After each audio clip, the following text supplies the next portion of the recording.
Опасен центар шут, но разчистува барем за момента одбраната на Работнички. Еве сега нова опасност, дали ќе има погодок? Да, судите велат дека топката ја минала гол линијата, иако се обиде и успеа Вајс да не дозволи таа да заврши во мрежата, но според проценката на судиите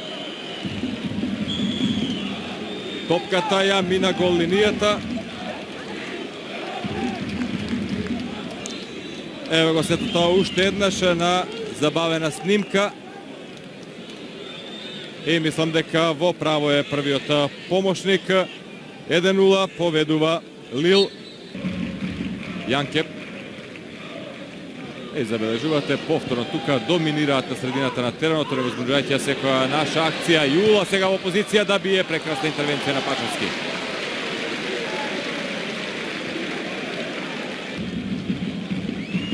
Нено. Само до Кабај. Обито од далечина интервенција на Пачовски.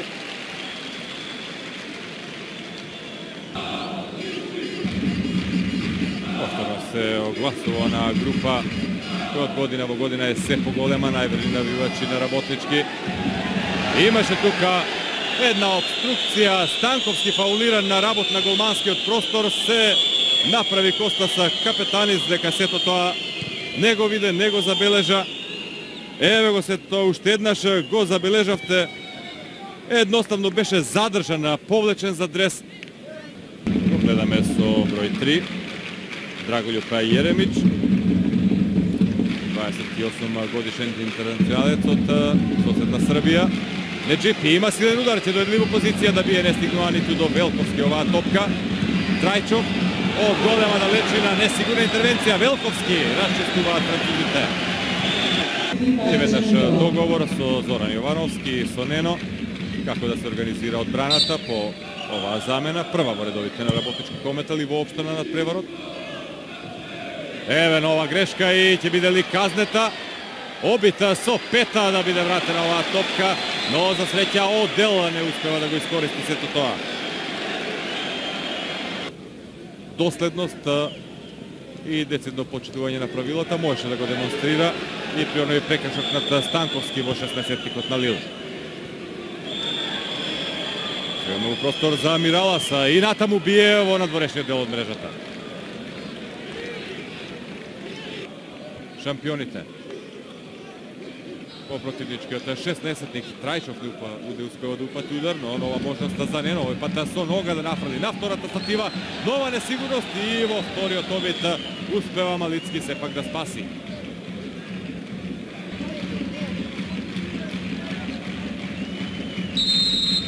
Пејчич решава директно да бие, веројатно и тој почувствува дека не е најсигурен.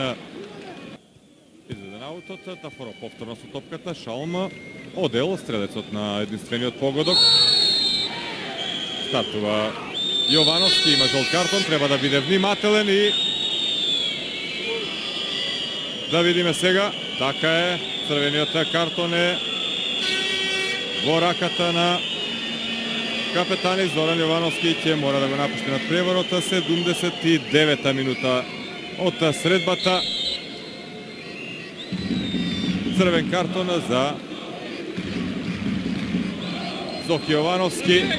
Може би нема да значи тоа многу за овој надпревар, но дефинитивно за оној исклучително значаен од следниот предизвик за Работнички. Зоран Јовановски, судијата Капетанис го санкционираше со втор жолта. Сега оди Станковски напред. Ова топка за Пејчич. Крајне гол Штајнер и натаму Пејчич. Еве уфрлање Станковски и преку голот.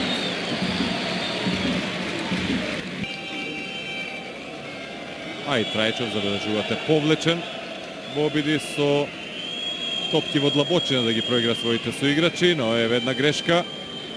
Тргнува Одела, веднаш на прва бие и само во надворешниот дел од мрежата. Обиди сега со овие долги топки да се префрли средината на теренот, не стигнува Алексовски да прифати.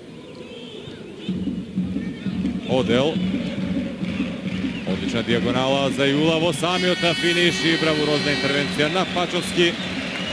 Останува 1:0 и аплаузи за голманот на Работнички и на македонската репрезентација. Алексовски има ли сега можност во самиот финиш? Не забележа дека Панче Стојанов десно е слободен, но и натаму продолжува акцијата. Пејчич, двајца фудбалери крај него, Станковски очекува, мора Пејчич да комплицира и сето тоа завршува со одбрана на Малицки и веројатно со свиреш така е на судијата Костас Капетаниски, означува крај на надпреварот.